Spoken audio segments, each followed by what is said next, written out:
Hello everyone, top 5000 RRB exam 2026 के GK GS के इस वीडियो में आपका स्वागत है।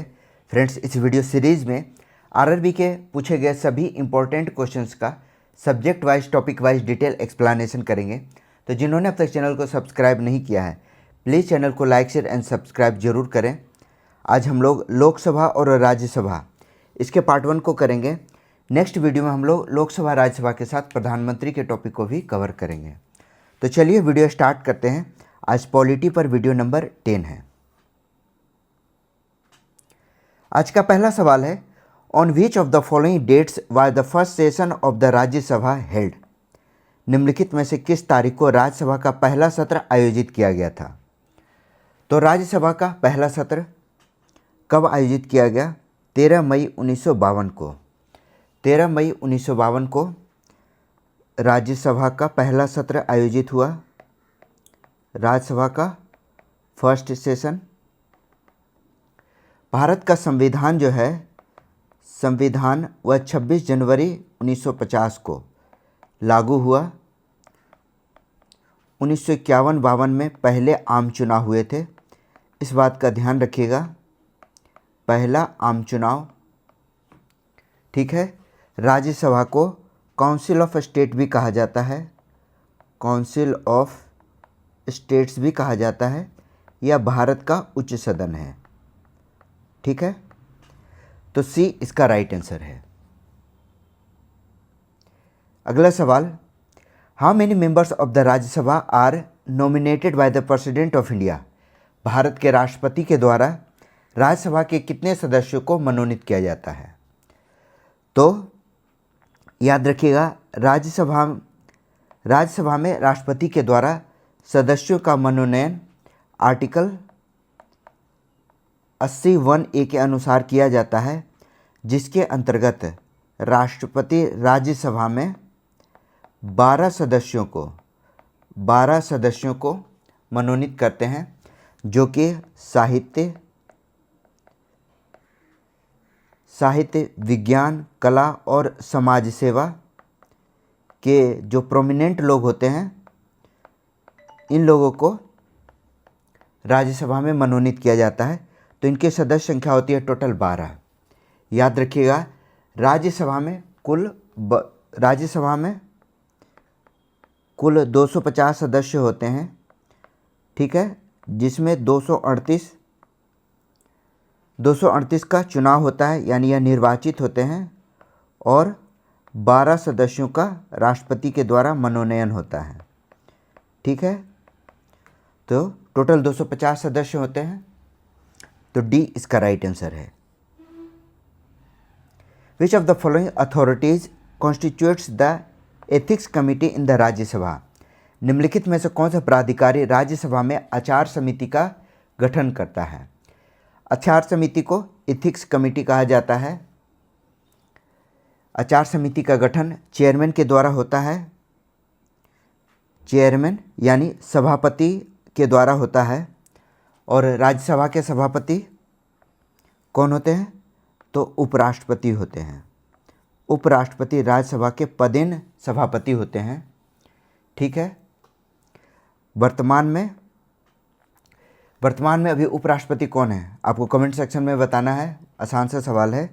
तो इस क्वेश्चन का राइट आंसर होगा बी, यानी चेयरमैन ऑफ राज्यसभा। अगला सवाल, according to the article 80 of the Indian constitution the maximum number of the members in Rajya Sabha in India is. अभी बताया, भारतीय संविधान के अनुच्छेद 80 के अनुसार भारत में राज्यसभा में सदस्यों की अधिकतम संख्या, तो अधिकतम संख्या कितनी है?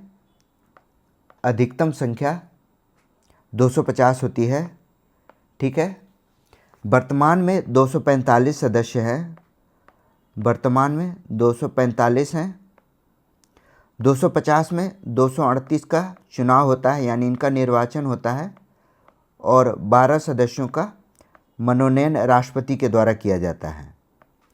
ठीक है, तो थोड़ा सा लोकसभा पर भी ध्यान रखते हैं। लोकसभा में अधिकतम सदस्यों की संख्या 552 होती है। 552 होती है, जिसमें 530 राज्यों से चुने जाते हैं, स्टेट इलेक्टेड होते हैं, ठीक है, और 20 यूनियन टेरिटरी से इनका चुनाव होता है।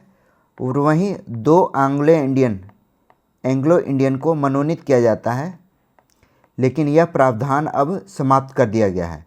2 एंग्लो इंडियन का प्रावधान अब समाप्त कर दिया गया है 104वें संविधान संशोधन के बाद से। 104वें संविधान संशोधन 2020 में हुआ था, तो इसे समाप्त कर दिया गया है।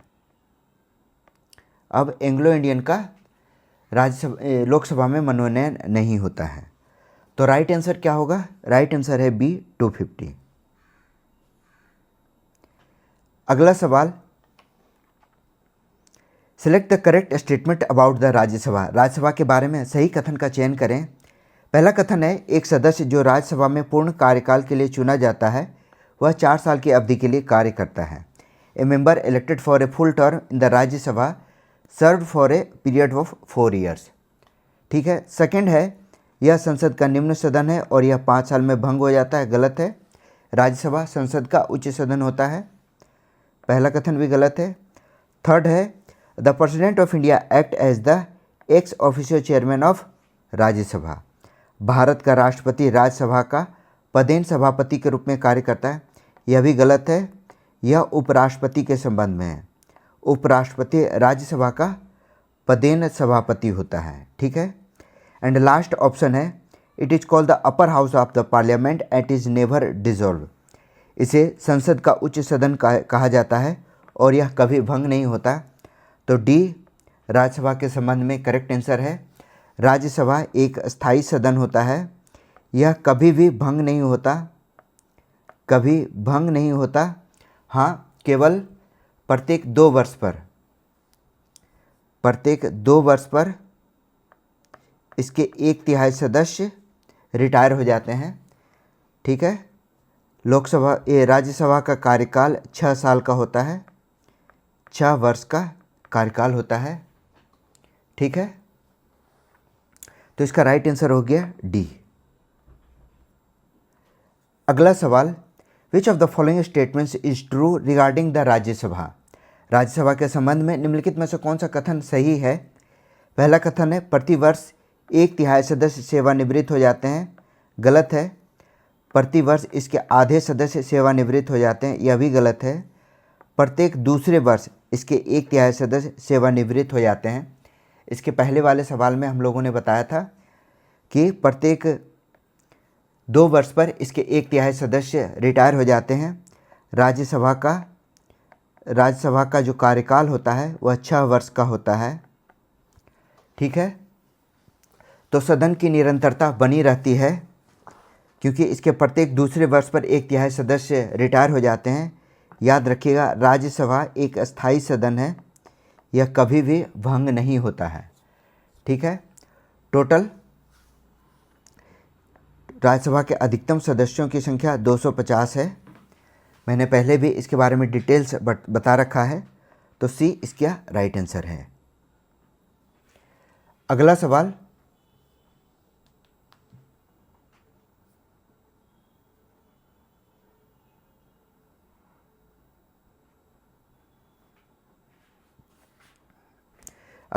है, by whom among the following is the secretary general of the Rajya Sabha appointed.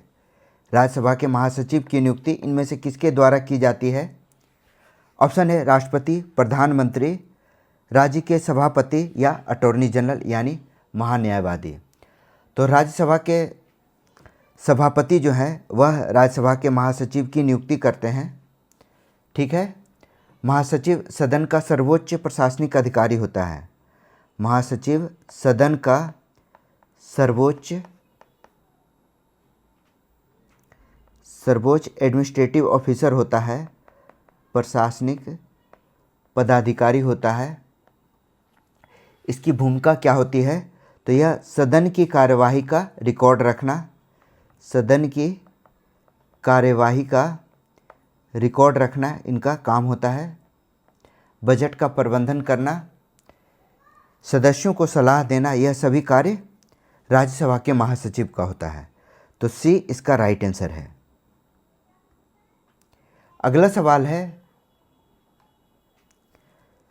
Which of these statements is correct regarding the upper house of the Indian parliament. Bharat के सदन के उच्च सदन के संबंध में कौन सा कथन सही है? यह कभी भी भंग नहीं होता, यह हर 6 वर्ष के बाद भंग हो जाता है, यह 5 वर्ष के बाद भंग हो जाता है, या हर 3 वर्ष के बाद भंग हो जाता है। तो राइट आंसर होगा ए, इट नेवर डिजॉल्व, यह कभी भी भंग नहीं होता। इसके 1/3 सदस्य प्रत्येक 2 वर्ष पर रिटायर हो जाते हैं, प्रत्येक 2 वर्ष पर रिटायर हो जाते हैं। तो ए इसका राइट आंसर है। अगला सवाल, after a money bill is passed in the Lok Sabha within how many maximum days can Rajya Sabha return the bill to the Lok Sabha. काफ़ी बढ़िया सवाल है, अक्सर एग्जाम में पूछा गया है। किसी धन विधेयक के लोकसभा में पारित होने के बाद राज्यसभा उस विधेयक को अधिकतम कितने दिनों के भीतर लोकसभा को लौटा सकती है। आप देख सकते हैं यह सवाल कई बार पूछा जा चुका है। तो धन विधेयक के संबंध में राज्यसभा की जो शक्तियां हैं वह काफ़ी लिमिट है। आर्टिकल 109 के अकॉर्डिंग, अनुच्छेद 109 के अनुसार धन विधेयक केवल लोकसभा में पेश होता है, लोकसभा में पेश होता है। पास होने के बाद इसे राज्यसभा भेजा जाता है, राज्यसभा 14 दिन के भीतर इसे वापस करता है, 14 दिन के भीतर इस विधेयक को वापस करता है। चाहे तो इस पर वो सिफारिश कर भी सकता है या बिना सिफारिश के भी इसे वापस कर देता है या इसे पास मान लिया जाता है। तो राज्यसभा की इसमें सीमित शक्ति है, ठीक है। राज्यसभा धन विधेयक को अस्वीकार नहीं कर सकती है, केवल सिफारिश कर सकती है, और इसके सिफारिश को लोकसभा मानने के लिए बाध्य नहीं है, लोकसभा मानने के लिए बाध्य नहीं है। अगर राज्यसभा पास नहीं भी करती है फिर भी 14 दिन के बाद इसे पास माना जाता है। तो राइट आंसर होगा ए। अगला सवाल, who was the first chairman of the Rajya Sabha. Rajya Sabha के पहले सभापति कौन थे? ऑप्शन है गणेश वासुदेव, सर्वपल्ली राधाकृष्ण, एस.वी. कृष्णमूर्ति राव या श्रीमती वायलेट अल्वा। तो राज्यसभा के पहले सभापति का मतलब हुआ कि उपराष्ट्रपति। पहले उपराष्ट्रपति कौन थे? तो पहले उपराष्ट्रपति थे डॉक्टर सर्वपल्ली राधाकृष्ण। डॉक्टर सर्वपल्ली राधाकृष्ण पहले उपराष्ट्रपति थे। इनका टाइम पीरियड 1952 से लेकर 1962 तक था, और इसलिए यह राज्यसभा के, चूँकि राज्यसभा के जो सभापति उपराष्ट्रपति होते हैं, इसलिए प्रथम सभापति भी सर्वपल्ली राधाकृष्ण ही थे। बाद में ये राष्ट्रपति भी बने थे 1962-67 में। 1962 से लेकर 1967 तक ये राष्ट्रपति के तौर पर भी बने थे, ठीक है। 5 सितंबर को शिक्षक दिवस, 5 सितंबर शिक्षक दिवस डॉक्टर सर्वपल्ली राधाकृष्ण के जन्मदिन के उपलक्ष्य में मनाया जाता है, ठीक है। तो बी इसका राइट आंसर है। अगला सवाल है, which of these statements about the Rajya Sabha is correct. Rajya Sabha के बारे में कौन सा कथन सही है? राज्यसभा को कभी भंग नहीं किया जा सकता, पहला कथन ही सही है, ठीक है। अगला सवाल, how many members are required to complete the quorum of the Rajya Sabha. Rajya Sabha का कोरम पूरा करने के लिए कितने सदस्यों की आवश्यकता होती है? तो आपको पता है राज्यसभा के अधिकतम सदस्यों की संख्या 250 है। तो कोरम के लिए सदस्यों की टोटल संख्या का 1/10 भाग होता है, यानी 250 का 10, 25 सदस्य आवश्यक होते हैं।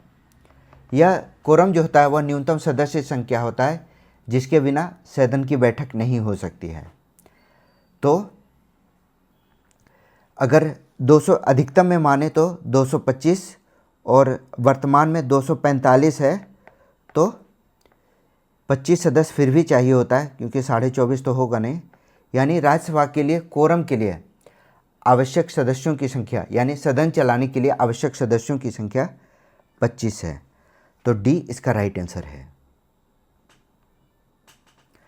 अगला सवाल, who is responsible for the creation of all India services, अखिल भारतीय सेवाओं का निर्माण। तो हमारे संविधान के आर्टिकल 312 में अखिल भारतीय सेवाओं का सृजन राज्यसभा के द्वारा, राज्यसभा इसे 2/3 बहुमत से पास करता है। 2/3 बहुमत से पास करके अखिल भारतीय सेवाओं का सृजन कर सकती है। यह राज्यसभा की विशेष शक्ति है। राज्यसभा की यह विशेष शक्ति है जो लोकसभा को नहीं है, इसलिए राज्यसभा को राज्यों का रक्षक कहा गया है। राज्यों का रक्षक कहा गया है। तो राइट आंसर हो गया, राइट आंसर है ए, राज्यसभा। अगला सवाल, by whom are the members of the Rajya Sabha elected, Rajya Sabha के सदस्यों का चुनाव किस प्रकार किया जाता है। ऑप्शन है by the member of state legislative assembly, राज्यों की विधानसभाओं के द्वारा। बिल्कुल सही है, पहला ही क्वेश्चन का ऑप्शन सही है। राज्यसभा के सदस्यों का चुनाव प्रत्यक्ष नहीं होता है, जिस तरह लोकसभा के सदस्यों का चुनाव होता है, तो इसका चुनाव प्रत्यक्ष नहीं होता है। राज्य विधानसभाओं के निर्वाचित सदस्य एकल संक्रमणीय मत पद्धति के द्वारा, एकल संक्रमणीय मत के द्वारा राज्य विधानसभाओं के निर्वाचित सदस्य राज्यसभा के सदस्यों को चुनते हैं। सबसे अधिक राज्यसभा के सीटों की संख्या, राज्यसभा के सबसे अधिक 31 सीट होती है, जो कि उत्तर प्रदेश की है। ठीक है, याद रखिएगा, 2 ऐसे केंद्र शासित प्रदेश हैं, दिल्ली और पुडुचेरी। दिल्ली और पुडुचेरी इनकी विधानसभाएं हैं, इसलिए ये भी राज्यसभा में अपना प्रतिनिधि भेजते हैं। ठीक है, तो ये सिर्फ 2 यूनियन टेरिटरीज हैं, दिल्ली और पुडुचेरी, जिनकी अपनी विधानसभाएं हैं और इनका राज्यसभा में प्रतिनिधित्व भी है। ठीक है, तो ए इसका राइट आंसर है। In the year dash the compensatory afforestation fund bill was passed by the Rajya Sabha of India, वर्ष डैश में भारत के राज्यसभा के द्वारा क्षतिपूरक वनीकरण कोष पारित किया गया था। ठीक है, ऑप्शन है 2008 में, 2010 में, 2014 में या 2016 में। तो राइट आंसर हो गया 2016। क्षतिपूरक वनीकरण कोष विधेयक 2016 में आया था। ठीक है, यह राज्यसभा के द्वारा, यह विधेयक जो था वह राज्यसभा के द्वारा पास किया गया था। इसके तहत वनीकरण, यानी जब विकास कार्यों के लिए वन काटे जाते हैं तो नए वनों को लगाना, यानी वनीकरण करना अनिवार्य किया गया। ठीक है, यह एक फंड बनाया गया जिसमें जो भी फंड एकत्रित होता था वह धन राज्यों को वनीकरण के लिए डिस्ट्रीब्यूट किया जाता था। तो यह पर्यावरण संरक्षण के क्षेत्र में, पर्यावरण संरक्षण के लिए यह एक महत्वपूर्ण कदम था। तो डी इसका राइट आंसर है।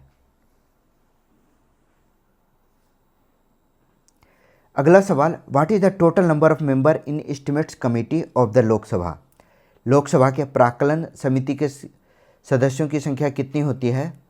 काफ़ी इम्पोर्टेंट कमेटी होती है जिसे एस्टिमेट्स कमेटी कहा जाता है, जो कि सरकार के व्यय के अनुमानों की जांच करती है। जो सरकार व्यय करती है उसके अनुमान की जांच करती है। इसमें टोटल 30 सदस्य होते हैं, 30 मेंबर होते हैं और 30 मेंबर लोकसभा के होते हैं। ठीक है, तो याद रखिएगा डी इसका राइट आंसर है। कुछ अन्य सदस्य कमेटियां भी होती है जिसके बारे में अक्सर क्वेश्चन पूछा जाता है, जैसे लोक लेखा समिति, इसे पब्लिक अकाउंट्स कमेटी के नाम से जाना जाता है। इसमें भी 22 सदस्य होते हैं। इसमें 15 सदस्य लोकसभा से और 7 राज्यसभा से होते हैं, राज्यसभा से। ठीक है, एस्टिमेट्स कमेटी हो गया। एक है सरकारी उपक्रम समिति, सरकारी उपक्रम समिति, जिसमें टोटल 22 सदस्य होते हैं। ठीक है, तो इसका राइट आंसर हो गया डी, प्राक्कलन समिति यानी एस्टिमेट्स कमेटी में 30 सदस्य होते हैं। Who among the following is the leader of the house in the Lok Sabha, Lok Sabha में सदन का नेता निम्नलिखित में से कौन होता है? तो सदन का नेता जो लोकसभा में बहुमत दल का नेता होता है, बहुमत दल के नेता को लोकसभा में ही बहुमत दल के नेता को प्रधानमंत्री बनाया जाता है, जो लोकसभा में बहुमत दल के नेता होते हैं। ठीक है, तो बी इसका राइट आंसर होगा। प्रधानमंत्री सदन का नेता होता है, लीडर ऑफ द हाउस, तो बी इसका राइट आंसर है। In the context of the Lok Sabha, leader of the house means, Lok Sabha के संदर्भ में सदन के नेता का अर्थ है, तो अमूमन सदन के नेता के रूप में प्रधानमंत्री स्वयं होते हैं, या कभी कभी प्रधानमंत्री के द्वारा नियुक्त कोई मंत्री भी होता है। तो बी इसका राइट आंसर है, प्राइम मिनिस्टर और a minister nominated by the prime minister. ठीक है, तो बी इसका राइट आंसर होगा। अगला सवाल, if the president is of the opinion that the Anglo Indian community is not adequately represented in the Lok Sabha, he may nominate dash member of the community to the Lok Sabha. इस पर हम लोगों ने पहले भी डिस्कस कर रखा है कि यदि राष्ट्रपति की यह राय है कि लोकसभा में आंग्ल भारतीय समुदाय का प्रतिनिधित्व पर्याप्त नहीं है, तो वह लोकसभा में उस समुदाय के 2 सदस्य का नाम निर्देशित करेंगे। ए इसका राइट आंसर है, लेकिन याद रखिएगा 104वां संविधान संशोधन, 104वां संविधान संशोधन जो कि 2020 में हुआ था, इसके अंतर्गत जो 2 एंग्लो इंडियन का मनोनयन किया जाता, इस प्रावधान को अब समाप्त कर दिया गया है, इस प्रावधान को अब कैंसिल कर दिया गया है। ठीक है, तो ए इसका राइट आंसर है। या आर्टिकल 331 के अनुसार जो 2 सदस्यों का एंग्लो इंडियन सदस्यों का मनोनयन होता था, वह आर्टिकल 331 के अंतर्गत होता था। याद रखिएगा, सवाल इससे पूछा जाता है, इसलिए इसे डिस्कस करना जरूरी है। अगला सवाल, what should be the minimum number of members to hold a meeting of the Lok Sabha, Lok Sabha की बैठक बुलाने के लिए सदस्यों की कोरम न्यूनतम संख्या कितनी होनी चाहिए? तो कोरम के लिए जो सदस्यों की संख्या होती है वह 1/10 होती है। ठीक है, तो आपको पता है कि लोकसभा में सदस्यों की संख्या 543 है। चूँकि 2 एंग्लो इंडियन है, अब वो समाप्त हो चुका है, तो 543/10 यानी टोटल 55 सदस्यों का होना आवश्यक है सदन को चलाने के लिए। ठीक है, राज्यसभा के संबंध में हमने बताया है कि यह 25 सदस्य आवश्यक होता है, 25 सदस्य राज्यसभा के लिए आवश्यक है। तो इसका राइट आंसर क्या होगा? तो इसका राइट आंसर होगा सी, सदन के सदस्यों की कुल संख्या का 1/10। अगला सवाल है, how many session of the Lok Sabha are held in a year, एक वर्ष में लोकसभा के कितने सत्र होते हैं? तो सामान्यतः एक वर्ष में लोकसभा के 3 सत्र होते हैं, 3 सत्र होते हैं। ठीक है, जिसमें पहला कहलाता है बजट सत्र, बजट सत्र जो कि फरवरी से लेकर मई के बीच होता है। ठीक है, बजट सत्र। दूसरा होता है मॉनसून सत्र, मॉनसून सत्र यह जुलाई अगस्त के बीच होता है, जुलाई और अगस्त के बीच। और थर्ड होता है शीतकालीन सत्र, ऑब्वियस है नवंबर दिसंबर में होगा, शीतकालीन सत्र नवंबर दिसंबर में। ठीक है, तो 3 सेशन होता है, याद रखिएगा। अगर दो सत्रों के बीच, 2 सेशन के बीच, 2 सेशन के बीच 6 महीने से अधिक का अंतर नहीं होना चाहिए, 6 मंथ से अधिक का अंतर नहीं होना चाहिए। ठीक है, अमूमन बजट सत्र जो होता है यह लंबा होता है, बजट सत्र लंबा होता है क्योंकि इसमें केंद्रीय बजट को पेश किया जाता है, बजट पेश होता है, बजट पेश होता है, उस पर डिस्कशन होता है, इस वजह से यह लंबा होता है। तो डी इसका राइट आंसर है। Which Lok Sabha was constitute after the 2019 Lok Sabha general election, 2019 के लोकसभा आम चुनाव के बाद किस लोकसभा का गठन किया गया था? तो 17वीं लोकसभा, जो कि 2019 से 2024 के बीच चली थी, 17वीं, जिसका टाइम पीरियड 2019 से 2024 के बीच था। वर्तमान 18वीं लोकसभा है, 2024 से 2029 के बीच। ठीक है, तो 18वीं लोकसभा में स्पीकर कौन है? तो स्पीकर पुनः ओम बिरला को चुना गया था, ओम बिरला, जिस पर अभी हाल फिलहाल में अविश्वास प्रस्ताव भी लाया गया था। ठीक है, एक और भी ज़रूरी है, फर्स्ट लोकसभा का गठन कब हुआ था? तो यह 1952 में हुआ था, 1952 में। ठीक है, तो राइट आंसर हो गया डी, 2019 से 2024। अगला सवाल है, the union budget is presented by the finance minister of India in, Bharat के वित्त मंत्री के द्वारा केंद्रीय बजट में प्रस्तुत किया जाता है। तो केंद्रीय बजट को लोकसभा में प्रस्तुत किया जाता है, लोकसभा में प्रस्तुत किया जाता है। यह एक धन विधेयक होता है, जो बजट होता है वह एक धन विधेयक होता है, धन विधेयक होता है। तो ऑब्वियस है यह लोकसभा में ही पेश किया जाएगा, यह केवल लोकसभा में पेश किया जाता है। 1 फरवरी को पहले बजट पेश किया जाता था, 1 फरवरी को बजट पेश होता था पहले, या 28 फरवरी में, पहले 28 फरवरी को होता था, अब 1 फरवरी को बजट पेश किया जाता है। ठीक है, याद रखिए पहले बजट को 5 बजे शाम में होता था, 5 बजे शाम को बजट पेश किया जाता था। 2017 से बजट को 11 बजे पेश किया जाने लगा। तो यह सब इम्पोर्टेंट फैक्ट है, इसको याद रखिएगा।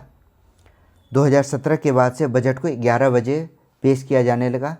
पहले बजट 28 फरवरी को पेश किया जाता था, अब 1 फरवरी को पेश किया जाता है। तो राइट आंसर हो गया बी, लोकसभा। अगला सवाल, who decides whether A bill in A money bill और नोट, किसी भी विधेयक को धन विधेयक घोषित करने का निर्णय कौन लेते हैं? तो यह आर्टिकल 110(3) के अनुसार, आर्टिकल 110(3) के अनुसार स्पीकर, जो कि यह डिसाइड करते हैं कि कोई भी विधेयक धन विधेयक है या नहीं। तो डी इसका राइट आंसर होगा। लोकसभा अध्यक्ष का निर्णय धन विधेयक के संबंध में अंतिम होता है। ठीक है, तो राइट आंसर हो गया डी। नेक्स्ट है, money bill can be introduced, धन विधेयक को प्रस्तावित किया जा सकता है। धन विधेयक केवल लोकसभा में प्रस्तावित किया जाएगा और स्पीकर जो है वह डिसाइड करेंगे कोई भी विधेयक धन विधेयक है या नहीं। धन विधेयक को आर्टिकल 109 के अंतर्गत, आर्टिकल 109 के अंतर्गत लोकसभा में पेश किया जाता है, लोकसभा में पेश किया जाता है। तो राइट आंसर हो गया A. Which of the following state has more than 1 seat in the Lok Sabha, किस राज्य की लोकसभा की 1 से अधिक सीट है? तो मेघालय में 2 सीटें हैं, मेघालय मेघालय में 2 लोकसभा सीटें हैं, एक है शिलोंग और दूसरा है तिरा। शिलोंग और तुरा 2 लोकसभा सीट है। एक सीट वाले राज्य में से हैं, कुछ राज्य हैं जहां सिर्फ एक सीट है, उनमें है सिक्किम, मिजोरम, नागालैंड, अरुणाचल प्रदेश, मणिपुर और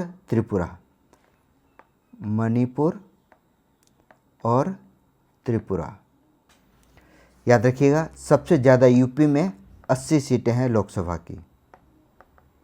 उसके बाद महाराष्ट्र में 48,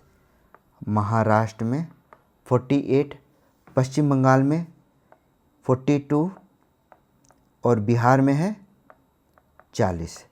तो यह टॉप स्टेट है जहां सबसे ज़्यादा लोकसभा सीटों की संख्या है। तो राइट आंसर होगा C, Meghalaya. Who was the first speaker of the Indian parliament? भारतीय संसद के पहले स्पीकर।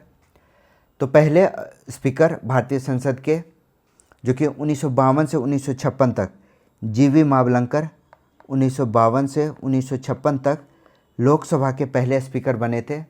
इन्हें फादर ऑफ लोकसभा कहा जाता है। फादर ऑफ लोकसभा कहा जाता है। ठीक है। इनके सम्मान में मावलंकर पुरस्कार भी दिया जाता है। तो याद रखिएगा, ये इसका राइट आंसर है। Who was the speaker of the Lok Sabha before Om Birla? Om Birla से पूर्व लोकसभा के अध्यक्ष कौन थे? ओम बिरला 17वीं और 18वीं लोकसभा के स्पीकर रहे थे। तो सवाल पूछा गया 16वीं लोकसभा के, तो 16वीं लोकसभा के सुमित्रा महाजन स्पीकर थी 16वीं लोकसभा की। ठीक है। वह इंदौर की 8 बार की सांसद रही हैं। इंदौर की 8 बार की सांसद रही हैं। ठीक है। तो ये इसका राइट आंसर है। Who among these has been a speaker in the Lok Sabha? इनमें से कौन लोकसभा में स्पीकर रहा है? काफ़ी सवाल पूछे गए हैं लोकसभा के स्पीकर के बारे में। पहला है TN शेषन, मल्लिकार्जुन खड़गे, सुमित्रा महाजन और सुषमा स्वराज। तो TN शेषन जो कि मुख्य चुनाव आयुक्त रह चुके हैं, मुख्य चुनाव आयुक्त रहे हैं। ठीक है। सुमित्रा महाजन लोकसभा के स्पीकर रही हैं 2014 से 2019 के बीच। यह स्पीकर रही हैं। मीरा कुमार 15वीं लोकसभा की। तो 2 महिला स्पीकर अब तक रही हैं, सुमित्रा महाजन और मीरा कुमार। ठीक है। मल्लिकार्जुन खड़गे राज्यसभा के विपक्ष के नेता हैं, राज्यसभा में विपक्ष के नेता अभी वर्तमान में हैं। और सुषमा स्वराज यह विदेश मंत्री रह चुकी हैं, पूर्व विदेश मंत्री रह चुकी हैं। तो इसका राइट आंसर हो गया सी, सुमित्रा महाजन। अगला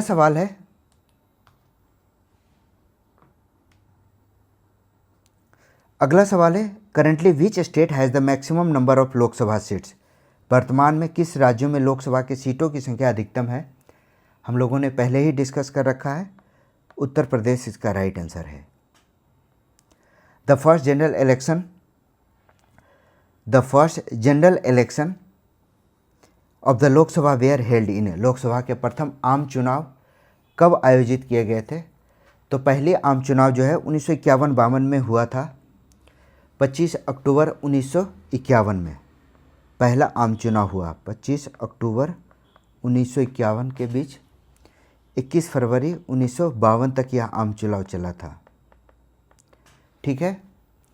तो पहली लोकसभा का गठन हुआ आम चुनाव के बाद 1952 में फर्स्ट लोकसभा का गठन हुआ। पंडित जवाहरलाल नेहरू पहले प्रधानमंत्री बने, फर्स्ट PM जवाहरलाल नेहरू बने थे। ठीक है। तो इसका राइट आंसर हो गया A 1951 to 1952। What is the total number of elected members in the Lok Sabha? Lok Sabha में निर्वाचित सदस्यों की कुल संख्या कितनी होती है? तो यह 543 है। 2 एंग्लो इंडियन को अगर हटा दे तो, चूँकि 2 एंग्लो इंडियन के प्रावधान को अब समाप्त कर दिया गया है, तो ए इसका राइट आंसर है। अगला सवाल, by whom is the speaker of the Lok Sabha elected? Lok Sabha अध्यक्ष का चुनाव किसके द्वारा किया जाता है? तो यह लोकसभा के सदस्यों के द्वारा साधारण बहुमत से होता है। बी इसका राइट आंसर है। By all the member of Lok Sabha, Lok Sabha के सभी सदस्य स्पीकर का चुनाव करते हैं। आर्टिकल 93 के अनुच्छेद 93 के आधार पर स्पीकर चुने जाने के लिए दल के सदस्य से ऊपर उठकर मतलब जो स्पीकर होते हैं वह उनसे यह उम्मीद की जाती है कि वह निष्पक्ष रूप से कार्य करते हैं। डिप्टी स्पीकर का भी प्रावधान है। अमूमन डिप्टी स्पीकर जो होता है वह विपक्ष के द्वारा चुना जाता है, यानी यह पद जो है विपक्ष को दिया जाता है। चुना तो सभी के द्वारा जाता है, यह विपक्ष को यह पद दिया जाता है। ठीक है, तो बी इसका राइट आंसर है। Who among these was Speaker of the second Lok Sabha?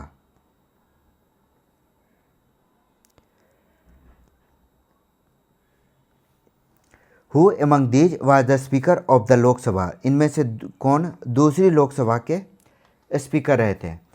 पहले स्पीकर कौन थे? जीवी मावलंकर। तो दूसरी लोकसभा के स्पीकर एम अनंतशयनम अयंगर। बी इसका राइट आंसर है। 1956 से 1962 तक यह दूसरी लोकसभा के स्पीकर रहे थे। पहली लोकसभा के स्पीकर जीवी मावलंकर, जिसके बारे में हम लोगों ने पढ़ा था, याद रखिएगा। बलराम जाखड़ 7वीं और 8वीं लोकसभा के स्पीकर रहे। के.एस. हेगड़े यह 5वीं लोकसभा के स्पीकर रहे और बलिराम भगत यह 6वीं लोकसभा के स्पीकर रहे। तो क्लियर हो गया, बी इसका राइट आंसर है। What is the total number of members in the Lok Sabha who are directly by the public from various constituency of the states? Lok Sabha में उन सदस्यों की कुल संख्या कितनी है जिन्हें राज्यों के विभिन्न चुनाव क्षेत्रों के द्वारा सीधे जनता के द्वारा चुना जाता है? तो सीधे जनता 530 राज्यों में 530 और यूनियन टेरिटरीज में 13। ठीक है, तो टोटल 543 सदस्यों को चुना जाता है। यहाँ सवाल पूछा गया राज्यों के द्वारा, तो राज्यों के द्वारा 530 और यूनियन टेरिटरीज के द्वारा 13, तो टोटल 543 लोकसभा सीटों की संख्या होती है। याद रखिएगा, यूनियन टेरिटरीज की अधिकतम संख्या होती है 20। ठीक है, लेकिन वर्तमान में 13 ही निर्वाचित होते हैं। ठीक है, तो सी इसका राइट आंसर है। According to the constitution of India, what is the maximum number of members from union territory in the Lok Sabha? अभी हम लोगों ने पढ़ा, लोकसभा में भारत के संविधान के अनुसार केंद्र शासित प्रदेशों से अधिकतम कितने सदस्य हो सकते हैं? तो केंद्र शासित प्रदेशों यानी यूनियन टेरिटरी से टोटल 20 सदस्य चुने जाते हैं। ठीक है, वर्तमान में 13 सीटें हैं,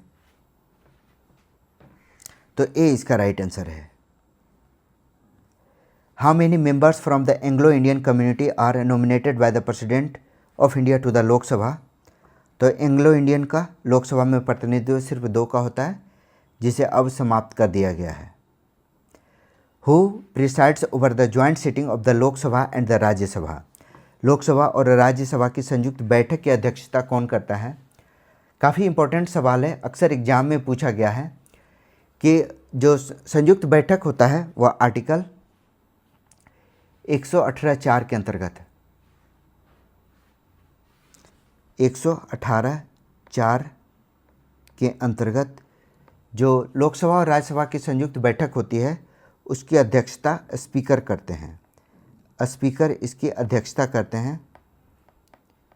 ठीक है, जब किसी विधेयक पर दोनों सदनों पर गतिरोध हो जाता है तो राष्ट्रपति संयुक्त बैठक बुलाते हैं और इसकी अध्यक्षता लोकसभा अध्यक्ष के द्वारा की जाती है। भारत में अब तक तीन बार जॉइंट बैठक हुई है। पहली बार 1961 में, उसके बाद 1978 में और उसके बाद 2002 में। याद रखिएगा 1961 में दहेज विधेयक के संबंध में जॉइंट सिटिंग हुआ था। 1978 में बैंकिंग सेवा आयोग से संबंधित में हुआ था, बैंकिंग सेवा आयोग से, और 2002 में यह पोटा से संबंधित था, टेररिज्म से संबंधित कानून था, उससे संबंधित गतिरोध के लिए 2002 में जॉइंट सिटिंग हुआ था। तो इसका राइट आंसर हो गया बी, लोकसभा का अध्यक्ष। अगला सवाल, who presides over the first meeting of the newly constituted Lok Sabha. नवगठित लोकसभा की पहली बैठक की अध्यक्षता कौन करता है? तो लोकसभा की पहली बैठक की अध्यक्षता प्रोटेम स्पीकर, कार्यवाहक अध्यक्ष करते हैं, जिसकी नियुक्ति राष्ट्रपति के द्वारा की जाती है। इनकी जो नियुक्ति होती है वह राष्ट्रपति करते हैं। इन्हें प्रोटेम स्पीकर कहा जाता है। सामान्यतः लोकसभा के सबसे वरिष्ठतम सदस्य को प्रोटेम स्पीकर बनाया जाता है। यह वरिष्ठतम सदस्य होते हैं, ठीक है। प्रोटेम स्पीकर नए सदस्यों को शपथ दिलाते हैं और नए स्पीकर का चुनाव करते हैं। क्या करते हैं ये? नए स्पीकर का चुनाव करते हैं। क्लियर है? तो ए इसका राइट आंसर है।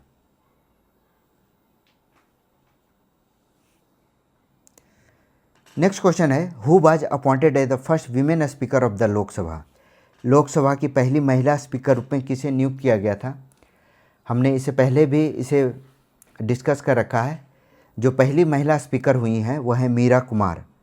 मीरा कुमार 15वीं लोकसभा की महिला स्पीकर रही हैं। अब तक भारत के इतिहास में 2 ही महिला हुई जो कि स्पीकर बनी हैं। उनमें एक है मीरा कुमार और दूसरी हैं सुमित्रा महाजन, ठीक है।